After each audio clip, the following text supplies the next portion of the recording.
你想點啊？輝哥，大件事啦！你仲喺度上廁所？你知唔知香港慶豐年嘅 MCM 機構成立啦？喺香港嗰度開發佈會啊！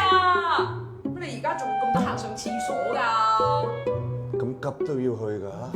乜陸少冇請你去咩？你失寵啦，輝哥！荒謬！點會失寵啊？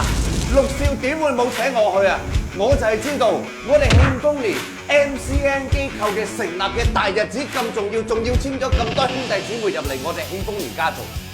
我為咗呢件事苦守思量咗好多日，終於定咗喺呢一個4月9號嚟一個100萬補貼大專場，去歡迎我哋嘅兄弟姊妹，去歡迎我哋嘅 fans， 繼續支持我哋慶豐年啊！好彩啫，輝哥！我以為我都唔可以同你合作啦，我要揀第二個。好彩，仲要係你。傻豬嚟，點會？不過而家華仔都喺廁所，我哋不如出翻去先。